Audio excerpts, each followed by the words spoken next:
नमस्कार, मैं GRS news के लिए गिरीश सिकरवार। आज का ब्लॉग में उपराष्ट्रपति पे ही केंद्रित करना चाहूँगा। आप सभी लोगों को मालूम है कि देश के उपराष्ट्रपति और राज्यसभा के सभापति जगदीप धनखड़ ने स्वास्थ्य कारणों के कारण इस्तीफा दिया। हालांकि ये स्वास्थ्य कारण क्या है, ये धीरे धीरे करके स्पष्ट होता जा रहा है, क्योंकि उन्होंने सत्ताधारी दल का एक तरह से विश्वास खो दिया था। हालांकि जगदीप धनखड़ ने अपने कार्यकाल में न सिर्फ भारतीय जनता पार्टी की तरफ से खुलकर बैटिंग की, बल्कि चाहे वो बंगाल में राज्यपाल रहे हों या इसके बाद वो उपराष्ट्रपति रहे हों, जिस तरह से उन्होंने संवैधानिक मर्यादा को ताक पर रख के पार्टी विशेष के मैं खुलकर कहूँ तो भारतीय जनता पार्टी के पक्ष में खड़े दिखाई दिए। उसने ये बात तो अब दर्शाती है कि उन लोगों को खासकर सचेत हो जाना चाहिए जो कि अपने संवैधानिक दायित्वों का पालन न करते हुए और पार्टी को पक्ष में काम करते हैं, और जब उस पार्टी का मतलब निकल जाता है तो उन्हें बाहर का रास्ता दिखा दिया जाता है। पता तो यहाँ तक लग रहा है कि वो इस्तीफे का जो मजमून था वो पहले से ही तैयार था, और जगदीप धनखड़ को सिर्फ उस इस्तीफे के मजमून पर अपने हस्ताक्षर बनाने थे, जो कि उन्होंने बिना ना नुकर के बना दिया। आपने देखा ही होगा, पहले ही दिन जब सत्र की शुरुआत 21 तारीख को हुई, जब उपराष्ट्रपति ने नेता विपक्ष मल्लिकार्जुन खड़गे को बोलने के लिए खड़ा किया, और जिस तरह से खड़गे ने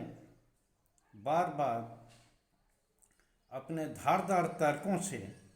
सरकार को कटघरे में खड़ा किया, उस समय ही यह स्पष्ट हो रहा था। और जिस तरह का शोर सत्ताधारी बेंचों की ओर से उठ रहा था, उसने ये दर्शाने को ये काफ़ी था कि निश्चित तौर पर अब जगदीप धनखड़ के जो दिन हैं वो इन्हें गिने ही रखे। निश्चित तौर पर कोई भी व्यक्ति अगर जिसमें जरा भी रीढ़ होगी और जिसकी रीढ़ सीधी होगी, वो इतना मेरे ख्याल से खुलकर किसी पार्टी विशेष के साथ खड़ा नहीं हो सकता। भले ही वह पूर्व में उस पार्टी का सक्रिय सदस्य रहा हो, लेकिन संवैधानिक पद पर बैठते ही वह किसी दल का नहीं रहता, वो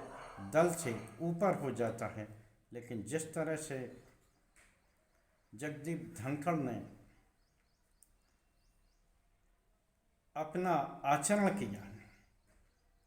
और उस आचरण करने में भी जिस तरह उन्होंने अपनी प्रतिष्ठा का ध्यान नहीं रखा, अपने उम्र का ध्यान नहीं रखा, और उस सत्ताधारी के आगे नतमस्तक हुए, जो कि संविधान को निरंतर रौंदता हुआ चल रहा था। निश्चित तौर पर इन सब बातों को देखकर संवैधानिक पद पर बैठे हुए उन पदाधिकारियों को भी सचेत हो जाना चाहिए कि जो जांच एजेंसियों पर बैठे हैं और जो चुनाव आयोग जैसे संवैधानिक संस्थाओं पर बैठे हुए हैं, क्योंकि जिस तरह से जगदीप धनखड़ को मौजूदा सत्ता ने किनारे किया है, तो आप ये तय मानिए जैसे जैसे आपको आपका रोल ख़त्म होता जाएगा, आपको नेतृत्व में डाला जाएगा, यहाँ तक कि आपको मजबूर कर दिया जाएगा कि या तो आप पद छोड़ें या फिर सरकार की तानाशाही को सहन करें और अपनी प्रतिष्ठा को खोएं। निश्चित तौर पर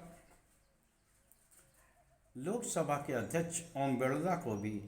ये घटना देखकर सचेत होगा। जिस तरह से वो बेशर्मी की तरह भारतीय जनता पार्टी के पक्ष में खड़े होते हैं,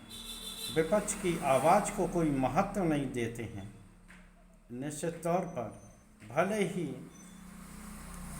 विपक्ष को मौका न देने पर अभी उनके नंबर बढ़ते जाएं, लेकिन जैसे ही आपका काम खत्म होगा, निश्चित तौर पर आप उसी तरह से बाहर निकाल दिए जाएंगे जिस तरह की आज जगदीप धनखड़ अपने पद से जबरन हटाए गए हैं और जबरन उन्हें बाहर का रास्ता दिखाया गया है। ये जगदीप धनखड़ का अपना पद छोड़ना भी ये दर्शाता है कि निश्चित तौर पर अन्य जो संवैधानिक पद पर बैठे लोग हैं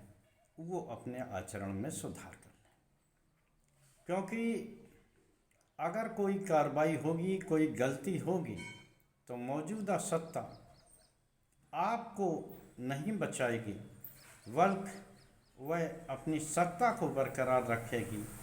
क्योंकि मौजूदा सत्ताधारियों के लिए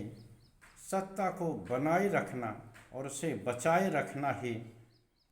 मुख्य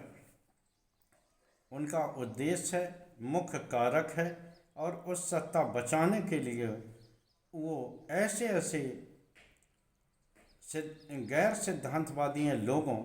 यहाँ तक कि दुश्मनों तक से जो कि उनके राजनीतिक दुश्मन रहे हों, उनसे भी समझौता करने में वो नहीं हिचकेंगे। आप ये जो सत्र मौजूदा मानसून सत्र चल रहा है, इसमें आप देखेंगे कि वो उद्धव ठाकरे, जिन्हें प्रधानमंत्री या गृह मंत्री वसूली पार्टी बताते थे,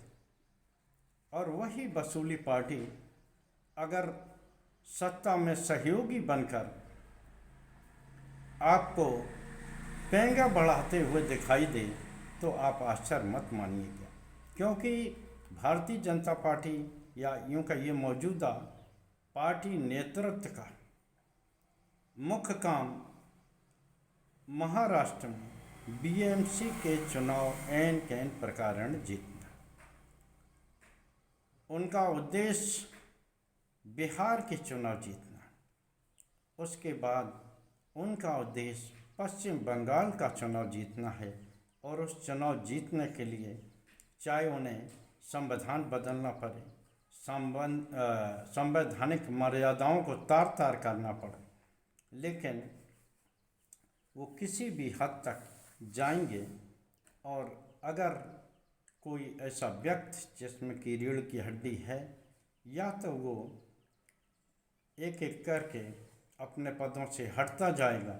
या उसे जबरन हटा दिया जाएगा। और इस पद पे अगर बिहार के कोई माननीय अगर आपको बैठे दिखाई दें, तो आप आश्चर्य नहीं करिएगा, क्योंकि इसी सत्ता में भारत रत्न जैसे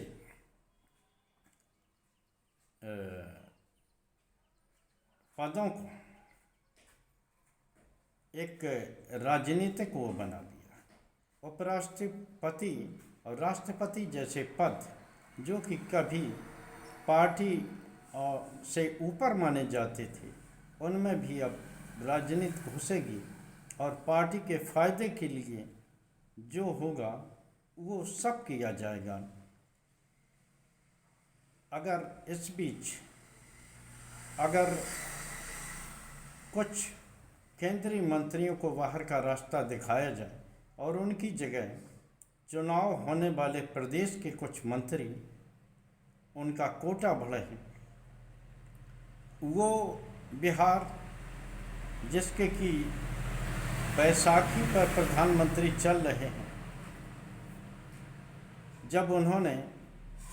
कैबिनेट मंत्री के 2 पद मांगे तो इन्हीं प्रधानमंत्री ने उन्हें पद नहीं दिया। लेकिन आज